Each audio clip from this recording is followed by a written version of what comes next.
This is 24 hours of eating Indonesian food in Yogyakarta.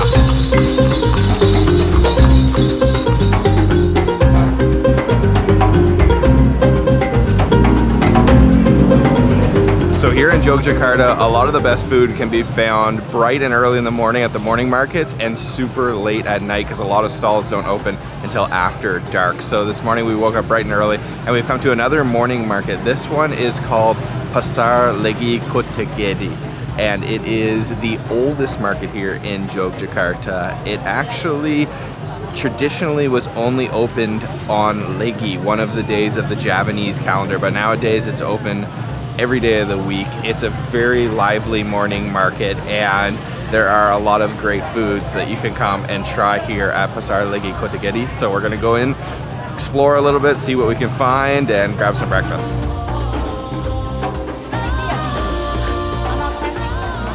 As I said, this market is the oldest market in Jogja. It actually predates Indonesia as a country. Yesterday was Independence Day here in Indonesia, and this market is much older than independence here in Indonesia. And we actually spotted a crowd forming, which is always a good sign. And then we noticed that there was a woman set out right on the floor. She's just sitting down on the floor right here, and she's selling a veggie sort of salad.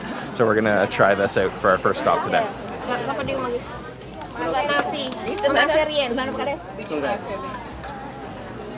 So this woman is selling something called kuluban. It's a veggie salad served on rice with grated coconut. There's all kinds of different things, and you can see just how popular she is behind me. I mean, she's got constant customers lining up, so we couldn't pass this one by. So here it is right here.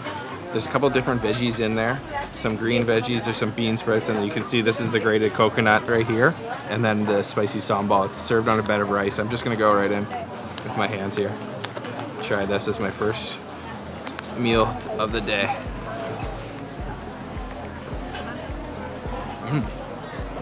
Oh my god. It's good. It's like savory, spicy, and sweet. The coconut's sweet. The veggies are a little bit savory. And then the sambal's got some heat to it. Actually, that's incredibly delicious. Now I know why everyone lines up. I'll tell you what, I've learned from traveling over the years. If you see a bunch of people gathering around, especially locals, probably going to be delicious. The shredded coconut is so good. I think they've mixed in some palm sugar with it. That's why it's got that brown color. And then fresh veggies, warm rice. That's all you really need. This sort of dish is all about the freshness of the ingredients. There's greens, freshly grated coconut this morning, and then that sambal brings all the heat. Yum. Actually, incredibly good. Like, I love when I have something that just looks so plain and simple, but then it's just like full of flavor. God, I love this market already. Get all the crackers. Those look good too. Everybody's in a good mood. Shopping.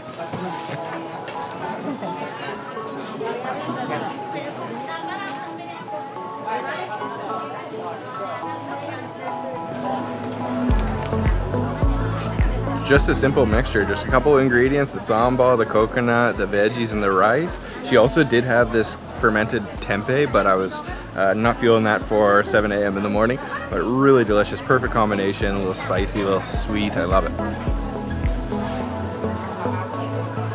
Oh ya, sini.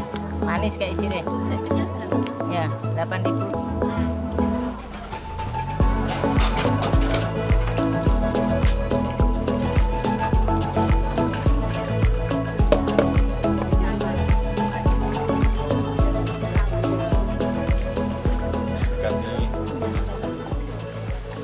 Okay, so we found what we were looking for. This is called jamu. It's a medicinal drink mixed with a bunch of different herbs. There's a lot of turmeric in there, there's ginger in there, and like I said, it's like medicine, but it's also a popular drink, and she just served it to me right into this little coconut bowl. You can see her hands are completely stained orange yellow from the turmeric.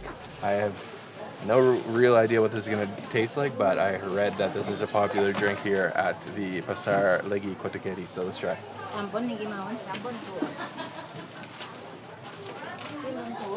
Oh my god, it's delicious. It's like sweet ginger, turmeric. That just tastes so healthy. I was a little bit concerned, to be honest, because, well, I don't know if you can see preparation here in front of us. I'll let you know that this tastes a lot better than it looks. Nah. And you can see they've got like bottles of it for takeaway and take it home. Hers is a little bit like lighter color than some of the other ones I've seen. Oh, maybe she has a couple of different kinds. There's a fresh one she just made. Honestly, it's amazing. It's like sweet ginger, turmeric. It's like what these hipsters like to drink these days. What is it? Turmeric lattes?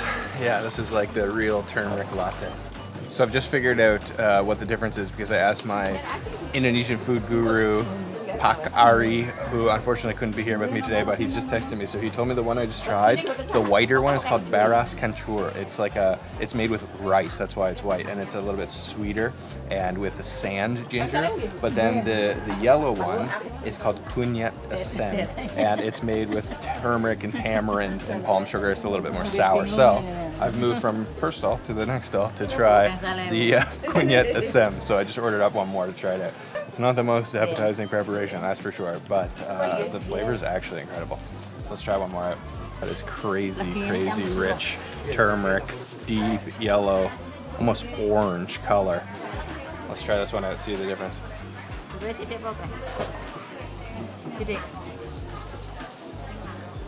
Oh, this one's like way more potent. Oh. A lot of ginger in there. I thought it was going to be more sour, but it's actually like the same. A little bit less sugar in it, actually. It's more just like all of those ingredients, whatever the hell they all are. She's just grabbing things. Can't even identify anything. And I'm really trying to get none of this on me because this will stain everything it touches. Just finish this off.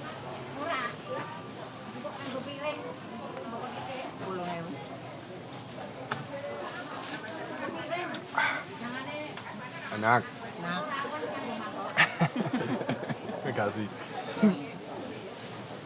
Oh, apparently it's good for menstrual pain, so I should have saved that one for Mink, but holy smokes, that's strong. Okay, thank you. I think it's worth trying, and if you're not feeling well, then it's definitely worth trying, but I prefer the white one that I tried first. It was a little bit more sweet. The second one was like potent. It tasted more like medicine.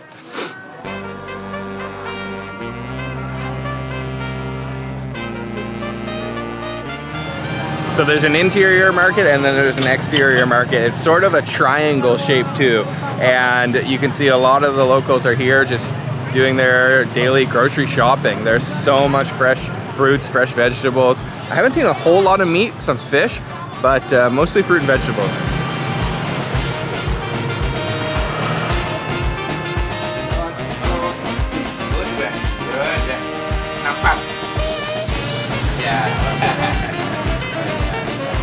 So just a short walk down the street from the market is a popular shop that's selling something called kipo.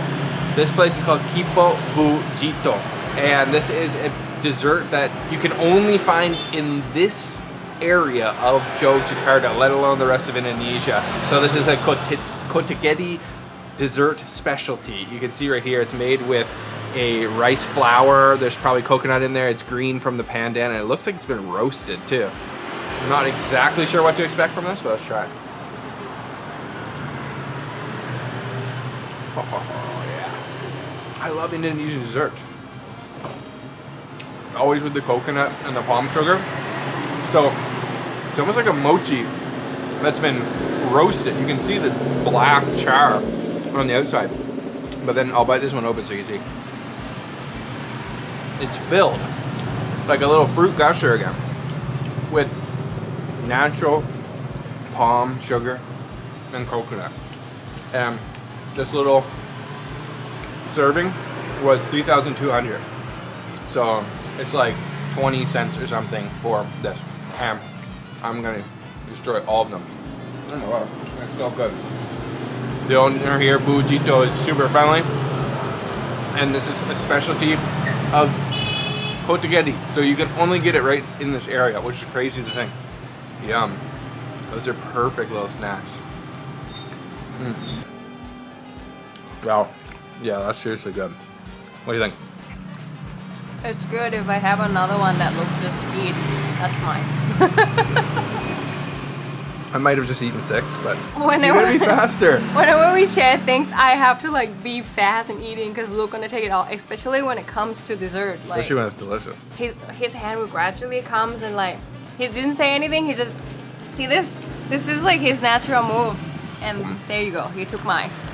We can get We need another one. This is gonna be my new favorite Indonesian dessert. Don't I worry, we love got it. 2 more. This is so good. It will be better with coffee. Like if you pair this with coffee.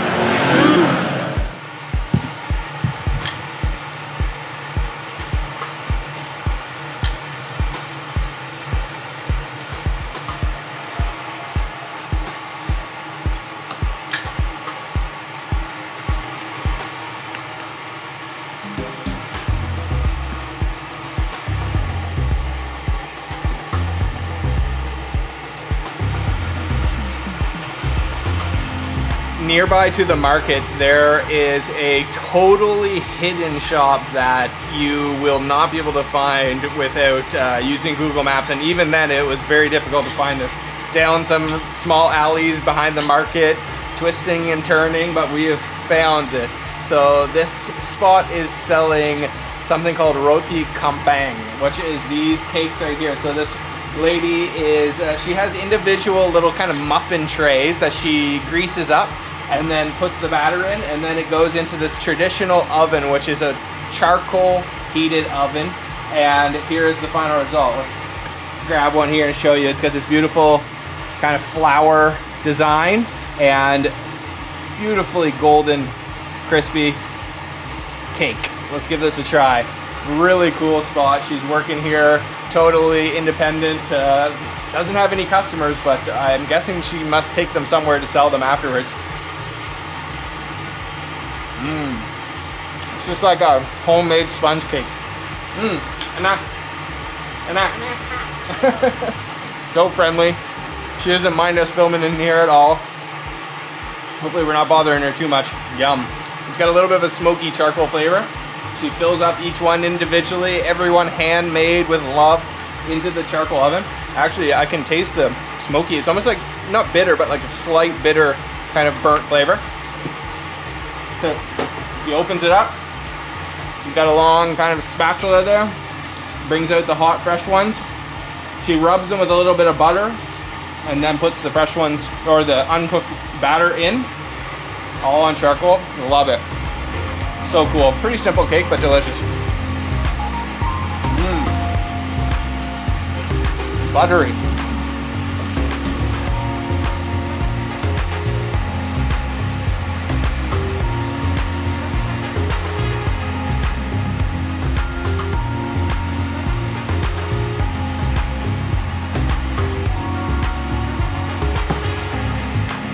I love her stove. The charcoal goes both on top and underneath, and it's just got a little door hatch that she kind of flips open, flips closed.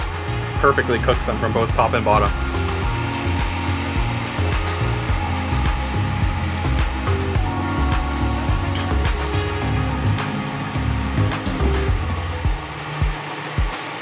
Really good cake, like no joke. It's beautifully buttery on the top. I love how she kind of paints a little bit of butter on there, and she's just hiding in this little window. You could easily just walk past her down one of these alleyways, cooking one by one by one. So fluffy. I love it. And buttery. Yum. I love seeing things like this. I could just stand here all day and watch her.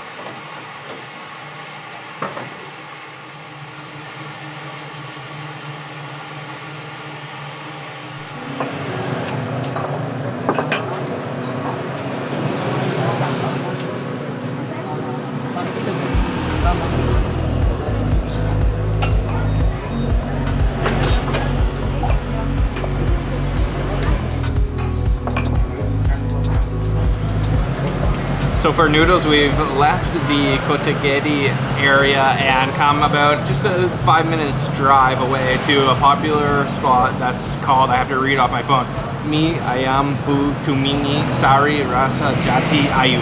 Okay, there you go, that's the name.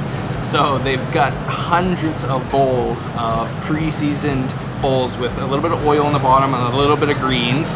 And then he blanches the noodle quickly, throws the noodles in there, and then you can choose your toppings, but their famous topping is the really thick chicken sauce that they put on top of that. And then he takes a little bit of soup and dresses it up, and that's your bowl of mi ayam chicken noodles.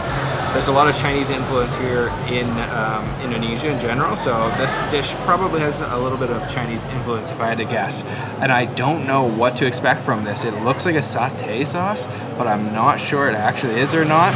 But it is just a beautiful, beautiful bowl of noodles and thick sauce. I don't want to call it a curry because I don't believe there's any curry in it, but it does almost look like curry. So let's go in for a bite. These are Jogja style. I've never tried this before, so let's find out how it tastes.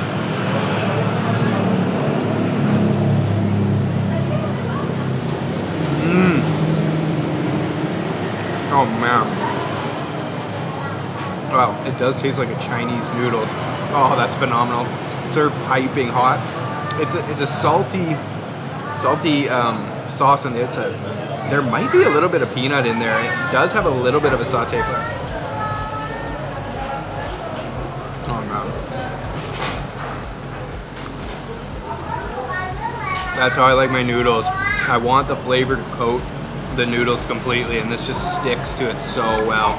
It's such a rich, creamy sauce on top. I don't really know how to explain it too much, but it's definitely on the saltier side. It does taste like a bowl of Chinese noodles.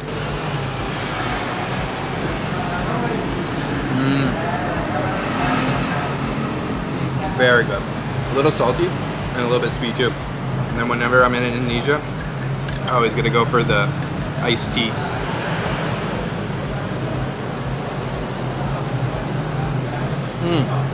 And you gotta ask them for less sweet, and then they make it nice and sour. Damn, that's a good bowl of noodles, guys. Wow, this place has like something 15,000 reviews on Google, is that right?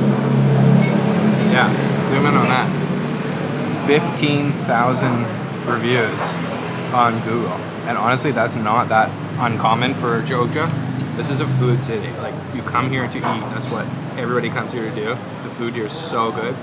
There's a couple of cities around the world that really just have like extremely good food, and that's pretty much the only reason you go there. Obviously, there's some beautiful temples here, but Jogja, Gaziantep, Turkey, Jeonju, Korea, those are 3 cities that are just like food meccas that you have to visit if you're a foodie. Yeah. I almost made a crucial mistake. I almost finished my bowl of noodles without noticing there was sambal on the table. That would have been bad. So let's add some of the sambal before I finish these off. Give that a mix. I love when the sambal's orange. Usually it means it's got lots of garlic and a little bit sourness.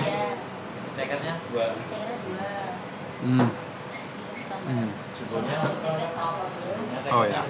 Just when you thought it couldn't get any better. Garlicky, spicy, a little bit tangy. Oh, that just completes the bowl. So as I said at the beginning of this episode, the best food here in Jogja can be found in the early hours of the morning and the late hours of the evening. The sun is just setting now. We're gonna jump on the scooter. We're gonna go grab some satay klak-tak, one of the quintessential foods of Jogja. Let's go.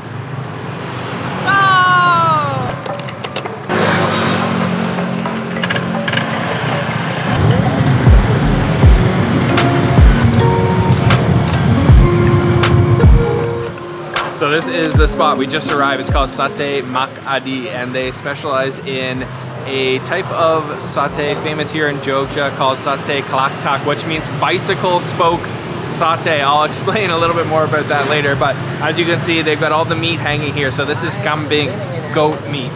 That's what they specialize in. He's got the knife kind of pressed in his belly button and the table, and he's slicing them into pieces by piece. those are going to be skewered up on the bicycle spokes, klaktak, later to go on the charcoal.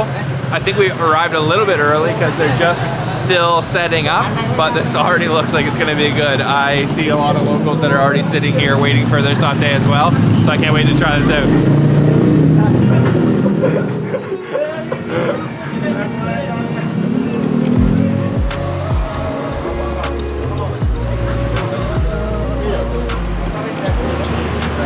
So she is skewering up those little cubes of goat meat onto the bicycle spokes, which I hope are brand new bicycle spokes, not used ones. But they also have a couple other dishes. Everything's cooking on charcoal. They have a couple things that are hard to pronounce. Tong sang, tang klang. They're all different types of like goat stews. One of them's like a dry stew with more of like a sweet flavor. And then this one we ordered tong sang, which is like a real soupy stew of goat meat. And then she's gonna start grilling these satay. There you go, over the charcoal. Look at that smoke. Holy smokes.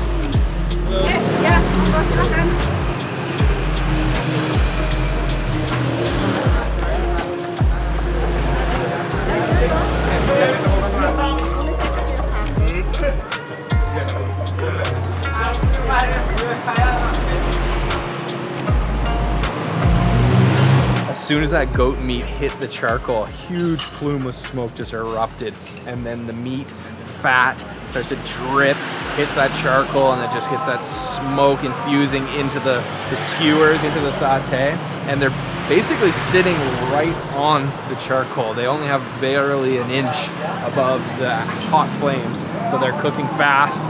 They changed color as soon as she touched them down, and those are looking really good and smelling even better.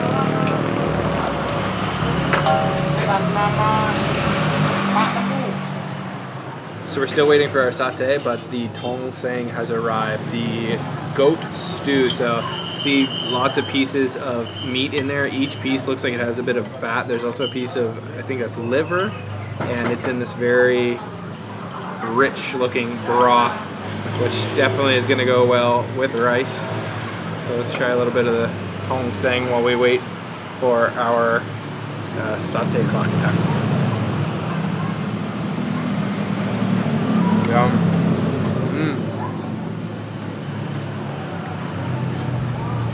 Super fresh goat meat. It doesn't have any gamey flavor at all. It basically tastes like beef, and that broth is beautiful. You can taste the ketchup manis, the sweet soy sauce that they use in there. Oh my gosh, that's really good, and it goes perfectly with rice. Little cubes of meat. It's not spicy. It's actually a little bit sweet and savory. Yum, delicious.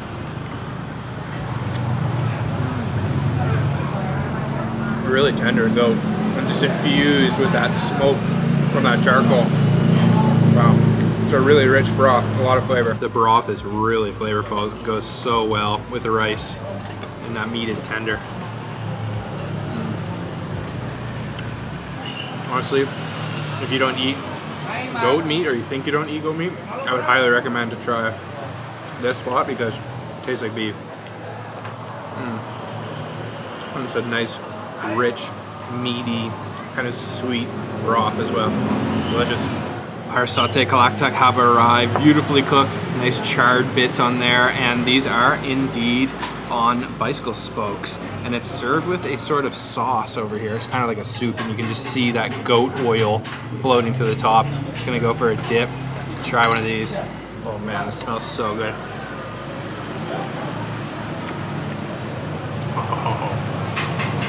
Oh yeah. I love how they do like meat, fat, the whole way down the bicycle spoke, the satay. So you get like one piece that's just like super fatty, oily, and then you get a nice meaty, lean piece. Yum. Really smoky. This sauce is basically the same as the tong sang, but I think without the sweet soy sauce, it's just like a really meaty broth. It's goat, but it doesn't taste like gamey whatsoever. Yum. So smoky. Really smoky. Oh, we got to see one more. Man. So you get 3 sticks per order? No, 2 sticks per order. So we ordered 3. Man, it's just so good. Yum. A little salty. Rich, meaty. Yum. This place is a little bit outside of downtown, but I think it's worth it if you have a bike like us, or just take a taxi or a grab car, because it is delicious and worth a try. A very famous Jogja dish, the bicycle spoke satay.